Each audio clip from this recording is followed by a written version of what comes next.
Hello, friends, and welcome to our latest webinar. This is Management API Training, and I'm really happy to be with you today.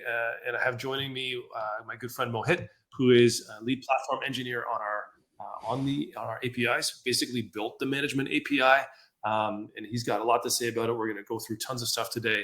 Welcome. My name is Joel Vardy, CTO here at Agility, and Mohit, why don't you just give us a little background about yourself, Mohit, and what you've been working on for the last 6 months? Thank you, Joel. So I'm Mohit Vashisht. I'm basically based out of India. I have more than 15 years of experience. So I have been building management API when I joined Agility 6 months back and started with that uh, from scratch. And actually, Joel helped me out to how to formulate the entire architecture into code. So that was the basic idea, to simplify things from the management API perspective. So it was a great Awesome. journey Yeah, going it's on. great to have you with us, and really thanks for jumping on. I know you don't necessarily do these things too often. Normally, you're in the code and building things, but I thought it's a great opportunity for folks to meet you, to meet the face behind the code, as it were, and for us to talk about stuff. And you can kind of walk us through some things as we're talking about it. So yeah, what we're going to talk about today is mostly just how this fits in with an API driven architecture. What do APIs do? Well, we want to connect tools together using APIs. And to me, I judge tools based on the accessibility of their APIs. And I look for standards based mechanism, and I like to see agility as kind of sitting in the middle. We normally do a diagram like this for like composable DXP, but it works for a lot of different things. And now, Mohit, I just want to ask you, when you look at other tools and other APIs, what do you look for in them when you're kind of looking at it? I know we've talked about like the Azure SDKs and some of the other things we've worked at. What kind of jumps top of your mind when you think of like APIs and SDKs? The first impression should be, the API architecture, whatever tools we are using, that should be very simple to use and shouldn't be that much complicated to build objects and send requests and getting the responses. So that's the basic thing which I actually feel like to have into inside the tools which are actually wrapping behind the entire API system. So that's what Yeah, I and I would say think of that to that. me, that's accessibility. Is it easy to use? Is if I can pick it up, can I Yeah. discover it? Is there good documentation? Is it kind of standards based? Is there a Swagger Yes. doc? Things like that. And that was, to me, Yeah. when we talk about sort of how tools work together, a great API is for agility, and this is where agility is going. In case you hadn't noticed, we're on the way to codeless. Obviously, code is really important, and I hope that most of the folks on the call are technical. Maybe maybe you're a developer, but if you're not, where agility is going is, and this API, as Mohit was saying, is built from the ground up to be on the road to codeless. Our goals were really to have a very low level REST, to have Swagger open API, but APIs tend to have a steep learning curve, even if they're really well built, right? Because there's like so many different things. And I don't know about you, Mohit. Yeah. I know when I'm working with a platform, if they just have an API and I have to learn everything, I kind of feel down in the dumps a little bit, which is why we often have SDKs, right? And to me, an SDK it's usually language specific, right? So you can have a .NET one, you can have a JavaScript one. Usually a lot easier for developers to learn. We can really build flexible solutions. What's the first SDK you ever used, Mohit? Do you remember? First SDK, don't remember that, but yeah, probably Yeah, Azure SDK, where I actually used right. table storage to Yeah, do some operations. So that was the first of the SDK, and it was that that that thing actually helped me to understand how things are wrapped around yeah, inside an SDK. That kind of encapsulation of yeah. methodology, it's My very favorite helpful. SDK, probably, I remember using the Azure SDK. I remember the first time I used an SDK for Azure to provision virtual machines, and I just thought I'm like the most powerful human because I can like write some code that goes and does things on infrastructure. That was crazy. Yeah. My favorite API to use would definitely Yeah. be Stripe. Stripe is insane how cool their API is. And one of the Mhm. things that we took from that, well, I remember doing some research on how Stripe works, is it's the paradigm of you send a request in Mhm. and it does a bunch of background processing to do that request. So that's how it's like really, really scalable and fast. Even though sometimes it takes a little while to get a response, you can send tons and tons of requests and you always get a response in a reasonable amount of time. So I think that's one of the cool things. One of the things that we want to get towards on the road to codeless is deeper integrations. These are usually they're platform specific. Often they're pretty tightly coupled to a specific use case, and they can be like a low code or a no code thing. And with agility, you know, we really are trying to build deeper integrations using apps. So I think apps are better than integrations because they can be more flexible. You can solve multiple use cases and you can take more of each platform's capabilities into account. So one of the things, I know we have an app that does an integration with Cloudinary. And so that allows you to kind of bring in, if you want to use Cloudinary for asset management, you can bring that in and you can do videos or images and you can pick them. And it's a pretty full-fledged app. We can also build more onto that app if we want to do that. So we have this kind of vision for building apps using agility, using the APIs and SDKs that can then be repurposed in a codeless way for customers. And so as developers, what we want to do is give you the tools to build these things, to give customers codeless ways to kind of integrate lots of different things together. And hopefully our goals align with what you want to do as well. Now let's talk about those goals. These are some of the concepts that we strive for. And Mohit, we talk about these kind of things every day on fast. And one of the ways that we wanted to make it fast is a lot of times people use the manage they want to use, because we have an older management API. We wanted to make it a lot better. And one of the ways we wanted to do is make it ingest content really fast. Mohit, what's one of the how did we do that? So actually, we used batches to implement the content system and the how we are going to generate the pages. So it's an entire background process which is taking in the requests and it is processing in the background, and you can see inside your website how the contents are created automatically, whatever request you have sent, whatever kind of content you want to create Right. from the Awesome. management So API. one of the cool things too is that you can build these and that you can have an online or offline type process to do this. So if you want to build something that's doing like a background sync type process, you can do that. You could do it before, but it's going to be a lot easier and a lot more reliable and scalable to do that now. Let's look at flexibility and easy. I think one of the things with agility is we have this kind of content first approach that we like to take, where you have content models, and you couldn't even do content models or content containers in the previous API. So we've kind of given you the ability to do a lot more. But if you're sort of familiar with how agility works, then the API should be familiar as well. And Mohit, I think you could speak a little bit about that, because when you joined, this year, you had never seen agility before. But how did you kind of align yourself to make these, to sort of wrap your head around these concepts as you sort of encountered them for the first time? So initially, I started with developing a small .NET 5 starter website. So to understand actually what's happening currently in agility. So after having that understanding, I created a Sync SDK in .NET 6 actually.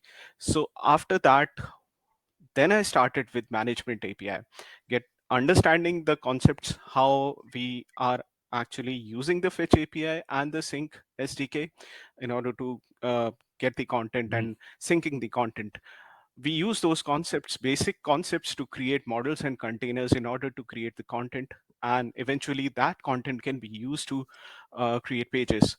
So that's how the evolution was my evolution was there to understand what's happening in agility, and then how we can build the management So API. what you're saying is like, so first thing you did is you built one of our starter websites. So you just like build that out and see how it works, which is really useful to do. Yes. And I think I made you use JavaScript as well as .NET, Yeah. because normally like .NET's your first thing, but you've expanded out into like this Yeah. JavaScript, Yeah. TypeScript role too, which is cool. But then you actually like looked at building even a brand new SDK for an API that we didn't have an SDK for .NET, which is our new Sync SDK. And so he's like, how do we get content out of the system? Yeah. And then sort of now let's look at how we want to push content into the system and how to manage that content on a regular basis. Yeah. We want this API to be complete. Yeah. We want you to be able to do anything that you'd normally expect to be able to do with agility through this API. There were APIs to do it before, but it wasn't sort of easy and flexible, and it wasn't easy to authenticate as the end user. So running this management API, you can actually create, and I'm going to show you how to do this today because this is an open beta that you can use to actually authenticate as the current user who's using an app. If you want to build your own app that does this, it'll authenticate as them. Or if you're building an offline process, it'll authenticate as whoever authenticates that offline process is going to run as that user. So pretty cool at how easy it is to connect these tools or services together. And one of the things that you're working on right now is, Mohit, is the ability to clone an instance. So to be able to take an instance, just using the API, pull everything down that you need, store that, and then clone it back. How's that going? We're not quite there yet, right? Yeah, we are not quite there. But yeah, basically it's a CLI, a TypeScript-based CLI. So it will actually authenticate the user, and we have to find out actually how the instance cloning will work. But yeah, that is the concept where it will pull out the contents and the models and the containers, and it would be able to clone the entire instance to a new instance. So that's work in progress right now, but it will totally use Right. the management Yeah, API. looking forward to being able to deliver that to our folks. And one of the things that we've talked about before is, that's something that we really want to do to be able to deliver, so that as a development partner or any developer on Agility, especially if you're a partner that's building a lot of websites, you could essentially build your first sort of template website, and it might have code with it in a GitHub repo that is like for that website or for that app. And then if you, for instance, maybe you're selling real estate websites or something like that, you could build the template and then have your own template that you have yourself that you could then clone and do multiple versions of. So that's the kind of future we want to get to for folks. One of the other use cases that we've seen is folks where they have their main instance that they do all their work in, but then they want to do like a bunch of new features that they need, like a sandbox. So they want to make a clone of that so that they don't mess up their other stuff, that they could then clone that, make a sandbox. Or maybe they just they have two instances where they want to keep the models in sync. You'd be able to do that however you want to do it. So pretty cool use cases that it opens up. So the first thing, and I'm going to walk you through some of this stuff, is like just look at the API. There's a Swagger doc available that's available. Now, this is that URL is actually a region-based URL. That's the US. Most folks are in the US instance. There is European, Australia, and Canadian instances of the API to talk to the regional backends. But check out the Swagger doc, and we're going to have a quick look at that. There's a .NET SDK, so that's available on NuGet.org right now. It's in beta. There may be slight breaking changes, which might seem scary, but also let's give feedback. If you want to give us feedback on that, we will make changes based on your feedback, if that makes sense. So we want other people to use this and to give us feedback on it. And there's also a JavaScript SDK that's available on NPM. So you can use .NET, you can use JavaScript to access this. If you have different languages that you think we should be building SDKs for, let us know. That's one of the things that we take into account. .NET and JavaScript are the two main ones that we get asked for. And then coming soon is the CLI. And as Mohit was saying, there'll be commands to backup, restore, and clone an instance. And those are coming soon. That's what we're working on right now. Okay. So let's get into the demo. Give me 1 second. And I'm going to change my screen share. I'm going to share my entire window. Here we go. And I got lots of windows open, so bear with me for a moment. Okay, so the first thing I want to show is the Swagger doc. Okay, so let's take a quick peek at the Swagger doc and just see what you can do once you get in there. So this is Here, let's just throw this URL in here. All right, so let's do a couple of things. So first of all, let's authorize this. So I'm going to click the authorize button, and we just click this authorize button again, and this is basically going to do. Oh, you didn't even get to see anything there. It did essentially an OAuth request token exchange right there in the background. Actually, let's open up how do I make sure that this authenticates again? I guess I could do it in an incognito window, right?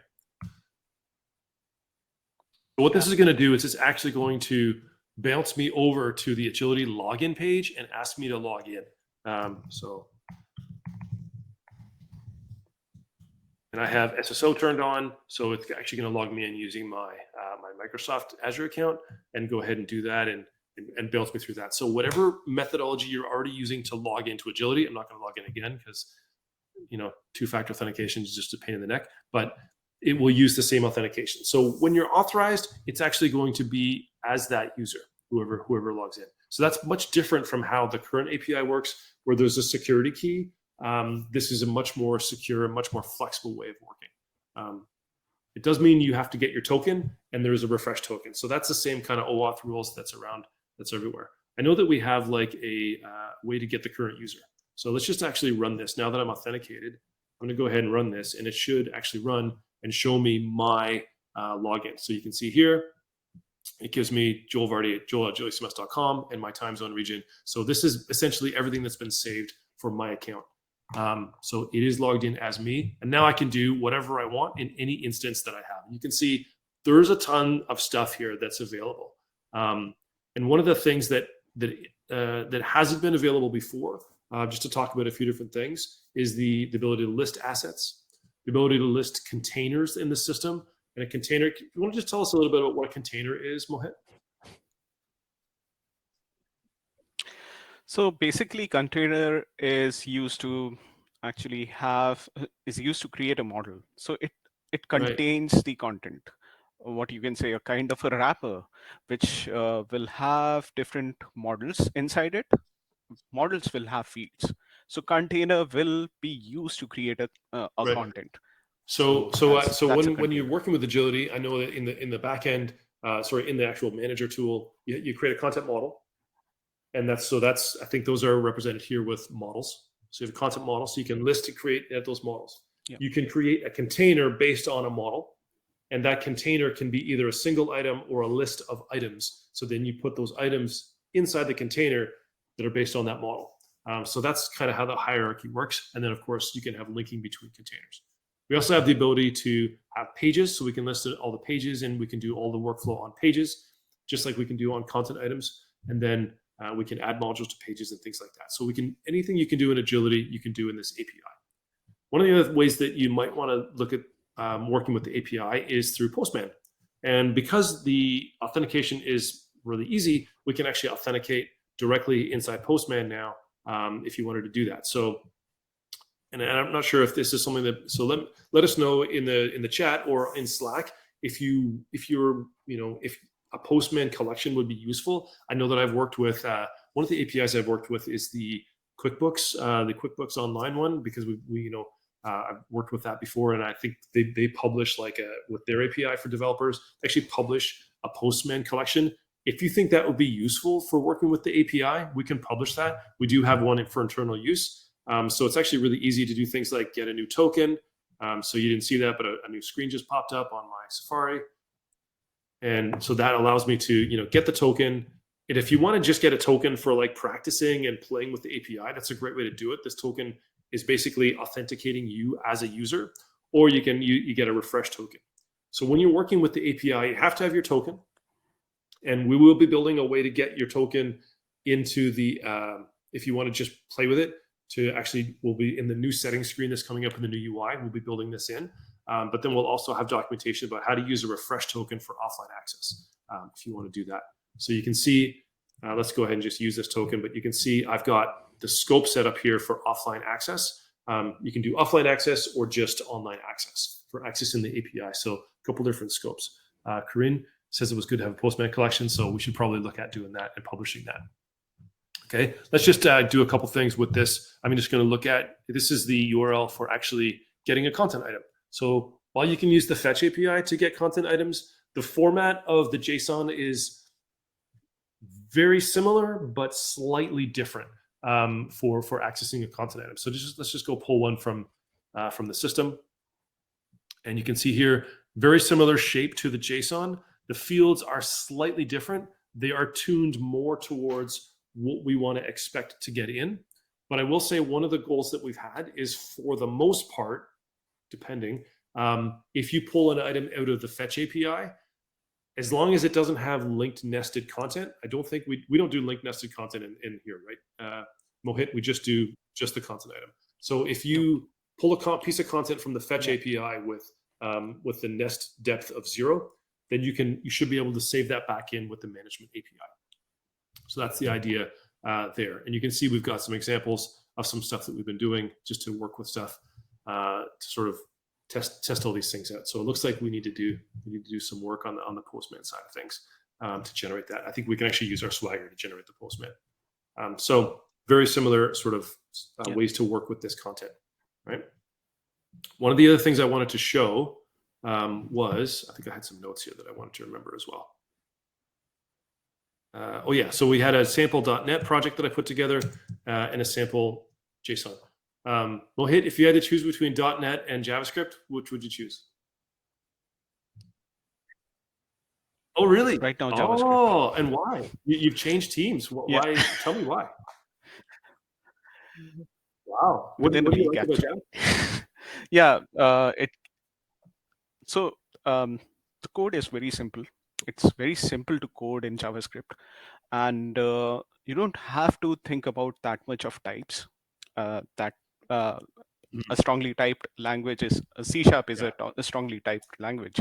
So yeah, till last week I wasn't that much sure about JavaScript, but now well, and we've been working with, and all of our APIs now, our SDKs I should say, are all in TypeScript. So a few of our older SDKs they were coded in JavaScript. So they don't have the strong typing and I think one of the major things for TypeScript is that it provides you like IntelliSense when you're working with an SDK. So it'll give you hints about what all the properties and all the things are, and also validate your types a little bit to give you some help that way. So my opinion I'm the same as you, Mohit. I didn't know you were going to say that. I thought you were going to say .NET. We could have a little sparring match over .NET versus JavaScript. But for me, working with TypeScript is great because you can be type safe, but not be too like stringent on everything. Depends on how you set up your ESLint. But anyway, let's just show the .NET SDK first. Just a few examples on here. So this is actually available on GitHub that I've done on my personal GitHub. But essentially, all I did is I did a .NET new console. I added the .NET add package for the agility management SDK, and then I did a couple of configuration things so I could configure this using app settings. Now, there is a kind of a gotcha for authenticating, like how do I get my token to do this? You would either have to, and I'll show you a way to do it if you want to do it like with a website, but for an offline process, it's not that easy to go get your token. So one of the ways you could do it is go to Postman to go grab your token, just like I did here with the Postman Authenticate. One of the other ways you can do it is, this is with any OAuth tool. So I can basically go to the authorized URL. It's going to, it bounced me to notice I was already logged in, and it gives me my access token that you can use here. So I'm going to go ahead, I'm going to go copy that. And we are, as I said, we are going to provide this ability inside the UI because this is a bit of a pain to do that. So I'm going to go to my app settings. I'm going to copy and paste my auth token here to do this. Oh my goodness, I just copied instead of pasted. Right, should end in KQ. Okay, cool. So I've got my instance that I'm going to want to work on. I don't even remember what instance this is, and the locale. We are slightly changing how some of these calls are going to work, but basically it's super simple. We're going to basically, I want to get my options. That's going to allow me to authenticate this. And then I have different methods that I can use. We are going to wrap these in a client to make it easier to discover these. But essentially, if I wanted to go get a content item, I can very easily do that, and everything's strongly typed in .NET. So let's go get a content item. And I think what we're going to do here is take that content item, change one of the titles. So let's just change the, Travel Tips 2022, change the title, and then save it back. So let's just see I don't know. Let's see if this runs. I wrote this really quick yesterday, just as an example. So I'm going to go .NET Run. This is a console app that it basically is allowing for offline access. One of the steps that you would normally have in an offline app is to, so we got the content item. So you see there's the title. And then we're going to go and save it now. And it's taking a really long time because I'm hitting I'm pretty sure I was hitting a throttled instance, but we're able to save that and save that back. So now if I run this again, it should pull me and show me when it pulls the content again, it should show me travel. Maybe I could spell tips right. Travel type 2022. Let's travel tips, I think is the name of the category. Let's just change it back to travel tips just for fun. All right, let's run that again. So this is a super basic example, but it just shows you it is pretty easy to work with the API and the SDK, I should say. Right? Pretty basic stuff. Let's look at a case. I was in the middle of a sentence. So what is the idea if I want to run an offline process that actually runs? That token is going to expire after 24 hours. What happens when that token expires, Mohit? What do I do? So you also have a refresh token. So there is an existing endpoint in which you provide that refresh token inside the request body, and you'll get another authorization token and a new refresh token in order to actually go on with your work. So you can save that refresh token in a file or in a table storage or anywhere, so that you can automatically. That's one of the things to keep in mind, and we kind of went through this process ourselves building, because we have essentially what we do is we test our system like 4 times a day in each region. We actually run the management SDK. We have the old management SDK and now the new one as well. We run it 4 times a day, just basically save a bunch of stuff, make sure that it saves, and then make sure that we can access it through the fetch API. So we have like that. It's like a integration test that runs daily to make sure that that's always the systems are up. And that's what we use to check that there's any problems at an automated methodology. So, but in this case, that token is going to expire.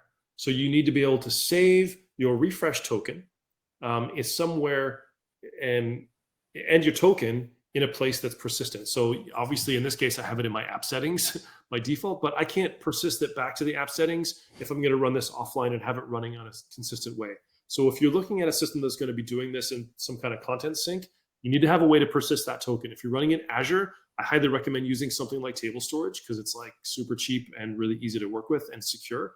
So you can basically save that token in a secure table storage, and then pull that out, run the refresh if you need to, and then normally if you're running this on like an hourly schedule, you could just do the refresh token at the beginning to make sure you always have an up-to-date token, and then save that back into your table storage. If you're running in if you're running in a different area, then you could use, what are the persistence mechanism makes the most sense. A lot of people are running tools and stuff that are in serverless resources, so they don't have a persistent file system. So that's why things like you could use, Azure table storage or blob storage. You could use Amazon S3 to put it into like a secure bucket, something like that. If you're in AWS, lots of different sort of places give you ways to persist things. And just be very careful about where you're saving your token, because it should be secure where you're going to save that. Okay. All right. Let's look at this, a different example where I have it's a Next.js project. So what I did is I started from our new blog starter, which is built on Next.js 13. And I basically did a little edit in place example. I don't know if I even showed this to you yet. Did I show you this yet, Mohit? I just wrote it yesterday. Did I? Yeah, okay. Yesterday you showed me, but just a glimpse. Yeah. So we were working on this together. I mean, I've lost track of so much stuff. Okay, so let's actually just show the demo, and then I'm going to dig into some of the code to see how that works. Okay, so I'm just going to run next dev here. Oh, sorry, yarn dev. Excuse me. All right. So this is going to run in localhost 3000. So this is just a regular Next.js project. And let's open up the agility for it as well, the agility backend for it. So I'm in the GUID here. So I'm going to crank that open.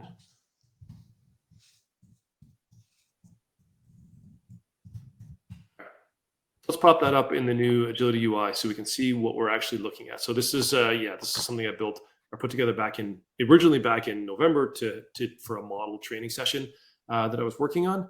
But essentially what we've got now is we've got content and pages in here. It should look very, very familiar. This is a throttled instance on our it's a free trial account. So this is highly throttled, which is good for testing actually.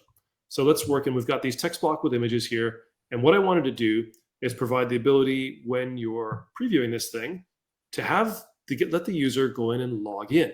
So they could log into the preview to the actual website, and it's just showing me as logged in. So I'm going to log out.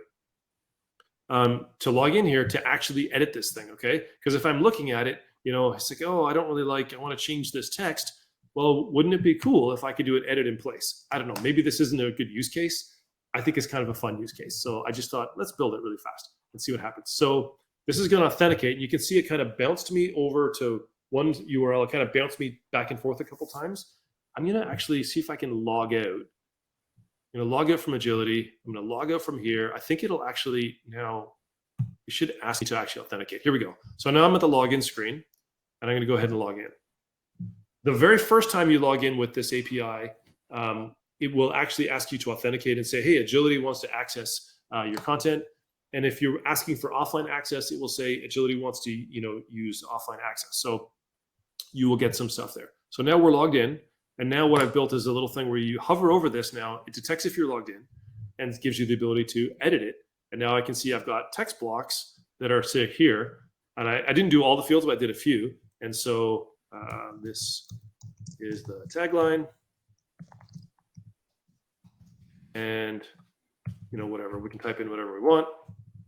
And let's go ahead and click save. So this is going to actually save it back to the API, through the management API, and we can see how that works, okay? So that should be saved. So actually, if I go back into Agility and log back into the actual backend, I should be able to see that in the content that's there. Oh, for goodness sakes, it put me in the old version. Hang on. Nobody wants the old version. We want the new version. My goodness. Okay, here we go. All right, so if I open up, I think it was the first text block, and now you can see I've got the updated content. And if I wanted to go and change this bottom one, I could do that too, because this is a reusable component. So it's kind of a cool use case. I'm not sure if it's a useful use case. I think it's kind of neat, but it just shows you how you could do that. If you actually wanted to build, some customers come to us and they want to build like their own kind of web portals for managing content outside of Agility, then you can do that. So whatever use case is in your mind for, I want to be able to manage Agility content, but not necessarily in the content manager, this API enables that. And so, hey, if you have questions on it, definitely reach out to us on Slack or on email or whatever. This is something we want to help you do. Right? Let's go through this code. Did I take you through this code yesterday, Mohit, to show you how to do this? Because I know I talked about it. I'm like, do you realize that what you just built is going to enable this use case? Is this the kind of use case you had in mind when you were kind of designing how this API was going to work? When I was working with the batches and content and pages, I didn't have that much perception how it will actually look like and how things will work. But eventually, when I integrated things and I understood, yeah, this is the thing which is going to be. But yesterday, you showed me a bit, and I was very happy with that. To see I was how super things excited work. to get this working, because it was something that was in my mind as a use case, and it was part of the architecture we put together. We followed all the OAuth rules as part of that. So let's look at how this is done. First of all, there's a page called Authenticate. Yeah. This is a Next.js project, so just zoom in a little bit so you can see it a little better. I hope that's coming across okay. Is my screen clear? If my screen isn't clear, folks, and you want me to do something different for my screen, let me know. But hopefully this is clear enough to kind of read. And I put some stuff in there. So I actually built a little hook here called Use Agility Management SDK that gives us an authenticate call. It tells us whether we're authenticated, and it gives us the ability to set the auth token. Okay. So, and I also do some stuff to say, hey, is there a code that gets bounced back? And if we do have a code, then we want to actually use that. Okay. So the first thing is, if I'm not authenticated, then what we're going to do is we're going to call authenticate. Let's jump in to see what that does. So, all right. So here's that little hook.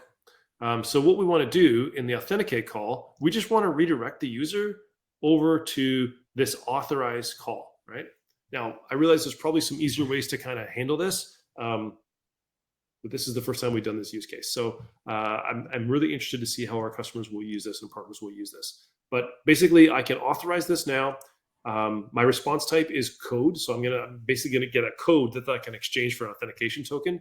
I want to redirect it back to a specific URL. So essentially I want to come back to my own URL, the authenticate page, and it will have the code token or the code that I can exchange for a token, right?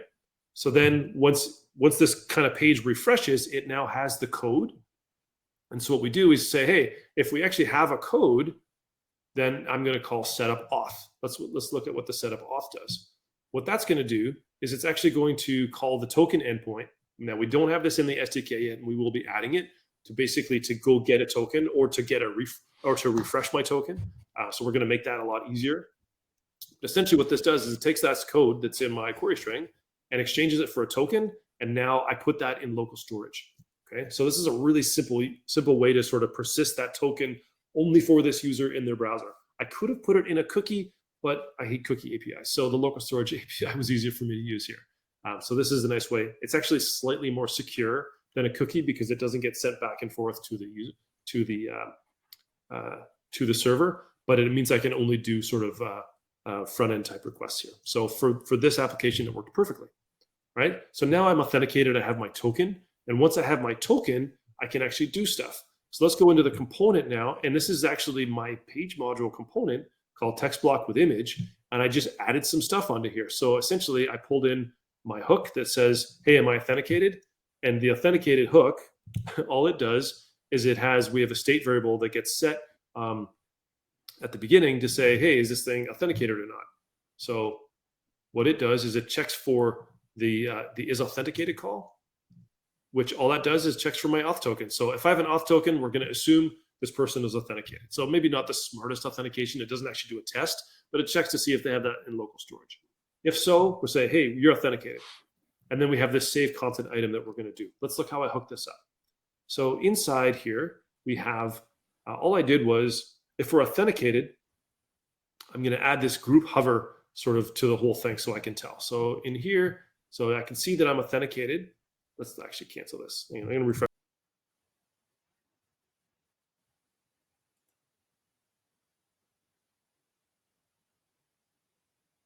I'm back, everybody. I refreshed the wrong screen. Apologies. Are you still there, Mohit? Can you hear me? Yeah. Okay. Yeah. I refreshed the wrong browser window. Excuse me. All right. So I refresh this. As you can see, I've got this hover and this edit button that shows up. And so we jump down here. Let's go look for that edit button, which is, I think, down at the bottom in its absolute position. So here we go. So this is my edit button, and all it's going to do is turn on edit mode, and it's going to set an edit item. So I set an item in state that I'm actually going to work with. What's really cool, Mohit, is this actually works with the module that was passed into this thing. So this actual thing takes a module from the fetch API. Mm-hmm. And I don't remember how much we talked about this quite a bit, where it's like we want the fetch API and the management API to work together, right? Yeah. Yeah. So actually, when we were writing tests, so there was an idea to actually use the fetch API to get the content, and then use the management API to update the content. Yeah. So that was the basic idea. Yeah. This isn't really the recommended way of doing this. I think it's a better idea if you have like a piece of content to go and pull the content from the management API using that ID and then save that item. But you can do this in the other case. So it's not an assumption that you should make because of the way we handle linked content in the fetch API. In the fetch API, you can say, I want to expand, X levels deep, and it pulls you back this big kind of mega item that folks use. And that seems to be the way that most developers are using it. We are not supporting the ability to sort of save that back and to make changes on nested items. It just gets kind of crazy. So might the new management API also returns things like publish status? Absolutely. So now you're going to get a lot. You see, not only can you save stuff back, but you can do approvals, publishes, unpublishes, all that other stuff. So you get a lot sort of more metadata that's useful. So you do get that state that comes back. Let's look at the save call. So we've got, so essentially when we click edit, we take this module and we put it in state as the edit item. And now that's the thing that we're going to use here. And then I think what I do is I check for edit mode. Yeah. So if we're not in edit mode, I'm just going to show the read-only version of these things. If we are in edit mode, let's go ahead and output some inputs. Okay. And those inputs are going to have the value is going to be like the tagline field.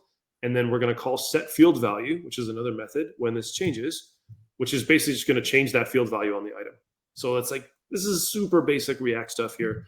And then when we click save, we're just going to basically call save content item. And I don't even do anything with the response because at this point, this is just, again, a proof of concept. Let's look at the save call. So save content item is just going to be mapped directly into here. And essentially, we're going to authenticate our API with the auth token. I'm hard coding my GUID in my locale right now because I was super lazy for this. But essentially, I'm going to call management API dot save content item and pass that item in. And this actually returns me the updated content ID. So if this was a new content, then I would get that content ID the first time. The question is, will the video of this lecture be available after it ends? Lots of details to review. Great question, Leonardo. And yes, so the marketing team will be sending out this the recording as an email, I believe. I could be wrong, Harmony. By the way, let's give a shout out to Harmony. Harmony is the host Agility CMS person right now on our team. She's doing a great job. Thanks for setting this up, Harmony. And she will be, or the rest of her team actually will be sending out this as an email later, I believe. Harmony, correct me if I'm wrong on that. She hasn't corrected me, so I think I'm right. Okay, looking at it will be on YouTube later today. Cool. So yeah, so essentially I'm just saving that back, and it's like really, really easy way to work with these things. You can see here, I actually did a proof of concept to test getting the content item using the content ID, and then just updating these fields. Let's actually try that and see if it works. So let's uncomment these lines. Running this locally. Okay, cool. I think I got to run this on localhost. So I'm not logged in on localhost yet, so I'm going to go ahead and do that. So I'm going to run login. It's going to bounce to the authenticate, comes back with the code. So you can kind of see this happening. And then now I'm here, I'm logged in. Okay. So when I hover over one of these folks, here we go. I've got my edit button. So now this is going to put stuff into state, and I've got some text areas. Okay. This is an edit. And let's go ahead and click save. And so it's going to pull the content down using the management API to make sure we have the right version of that content, only update the fields that we've changed. And in theory, that should get saved back if I did it right. So again, highly throttled instance, so it took a second. But let's go into here, look at the second text block with image, and we should see that edit come through. And this is an edit, And the other thing I could have done is just refresh this. I should have seen the same thing. I refreshed the right tab this time, right? So now we're getting that item pulled through from the fetch API. And ironically, or just out of interest, that's one of the most important things in all of this system, is to be able to save content and then have it available ASAP on the fetch API through the CDN to make it really, really fast. So that's where we're at. Mohit, how does this make you feel, seeing someone use the API and SDK that you put together, you wrote? You had never actually done this as a test case. You have written so many test cases. How does this make you feel when you see this? It's really good. Actually, I haven't seen how this will work from the front end.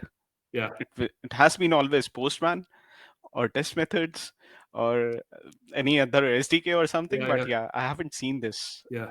So it's actually exciting. Yeah. Great question from Corinne. Corinne, actually, I really appreciate your feedback that you've given in the past and stuff. So this is awesome. I really appreciate this question. So I'm wondering if synchronizing content and models between instances will leave a trace, and if it will be possible to revert the changes if needed. So great question. So synchronizing content is the exact same as saving a piece of content. So you can see this save that's here. It shows up as another version, and it's updated by me. So you may want to have a user that you log in as to run any backend processes. So you can see, hey, this was run as the backend process user or something like that if you want, depending on how things are working in your system. But you could also have a special field on here that says kind of where it came from as well. It was like, hey, this is from the sync process. And then you can always revert to a previous version of that. So I have this version that shows up. And by the way, this is the new compare tool that Dakota put together. We talked about it last week. I don't know if we talked about it on the air, but my goodness, this is just an awesome, awesome tool. So I can see that I added this stuff, and this was what was there before. So I can then go and revert to the previous version, which is always there. From a backend point of view, all that revert did was basically update the fields to what they were before. Now, I will say we do not have the ability to get a piece of content at its current version yet. That is not in the API. That is on the roadmap, to be able to pass in the version ID and get out that version. But at this point, if you know what you wanted to overwrite it back to, you could do that. But anytime you sync pushing things in one way, it will create a different version there for you. So happy to talk through that use case with you as well, for because I'm pretty sure you're working with a customer. So yeah, that's definitely one of the use cases we wanted to make work really well, is the idea of syncing content or even syncing models across multiple instances. And we should have, as we sort of move towards our gold release of this, we're in public beta right now. As we move towards the gold release, that is one of the things that we want to have code examples there for, is to kind of keep things in sync, as well as making clones of instances. So cool. I just thought we'd spend a couple minutes. By the way, if you have any more questions, please throw them in the chat and we'll answer them. But between you and me, Mohit, you're working on the CLI right now. How does the authentication work when you're on a CLI? So actually, when the CLI will be completed, and what you have to do is you have to just write an agility login, and it will pop up a window just like what we have in Microsoft Azure. So it will actually authenticate you, and after that, you'll have that access token accessible in the CLI itself, and then you can perform the operations. So that's how the authentication will be done. It will use the existing endpoints from the management API. So nothing new is going on, but yeah. So I just put in the chat, this is what it might look like. Yeah. So I'm going to type in agility login, and my browser is going to pop up and authenticate me for that session. Yep. I'm going to go through the authentication and click, yep, it's all good. And now that basically that console app is now authenticated, and then I can run things like agility pull GUID or agility clone GUID or something like that. And we will have a bunch of commands that you can run to do this. All of these, as you were saying, are going to be using the SDK in the background. So we will have methods in the SDK as well that will do this. But from a CLI point of view, it makes it a lot easier to put this into your DevOps if you want to do certain things in your DevOps. So if you want to run DevOps type processes, we want to help you with that, and we want the CLI to work with that. So there will be ways to authenticate the CLI and to run these things in DevOps processes to make it really, really easy. Super exciting stuff. That was pretty much all I wanted to talk about. We had some great questions. Mohit, thanks for joining me. Is this your first webinar? Yes. So first webinar. How did we do? How was it? Did it meet your expectations? Is this what you're expecting? Yeah, it was great. I mean, it was above my expectations actually. Awesome. I see how things work out, and from the front end perspective, and that actually excited me. Awesome. And the product actually come out in this way. So yeah, I think it's going to be something that tons of people are going to be using. Tons of developers will be using this. Yeah. So it's a really exciting thing. So for all of you folks that are either on the call or watching this video in the future, I'm so glad you had a chance to meet Mohit and talk to him, because he's kind of the face behind the code. And then when you have things that work differently, or that you want them to work differently, or that you really like, we want your feedback. Oh, one more question from Kareem. Is there a concept of permissions in terms of using the management API? And is there a way to block specific features? For example, disabling the ability to modify models through the API. Great question, Kareem. The permissions will follow the same role structure as what you have in Agility. So if a certain user is using the API and they don't have access to edit models, they won't be able to do that. So that's how it follows. So when you build an app that's using this, or when you're building some kind of integration, it will follow the same permission and role structure that is already built into the front end. That's the idea. So hopefully that works. And the other thing is, like, if you're building something and you don't want something to be available, you just don't code it. So if you want to only allow for certain fields to be edited, just like in the demo I showed, I only allowed like 3 fields to be edited on a particular thing, and that made it super easy potentially for someone to not screw up what's there. Then you have that capability to do that as well. One of the other things that I wanted to say is the app that I showed you was like, it's a website app that's totally like separate from Agility, even though it is an Agility website. It could be like any website or any app anywhere. We also are going to make the authentication token needed for the management API. We will make that available on Agility apps that are like custom field apps, or there's, sidebar apps are coming, and report apps, dashboard apps, all those things are coming. You will have the ability to actually call backend calls as well as the SDK for the app itself. That's just front end. So you'll have backend stuff and front end stuff you'll be able to do from there, which is pretty cool stuff. That's kind of what we got cooking on the front and back burner right now. Thanks for joining us today, Mohit. It's been great. And thanks to you for joining us from your homes or your offices. And if you're watching this video, definitely reach out to us on Slack, agilitysms.com/join-slack. And can't wait to hear more feedback. Take care, everybody. Thanks, everyone. Thanks, Joel.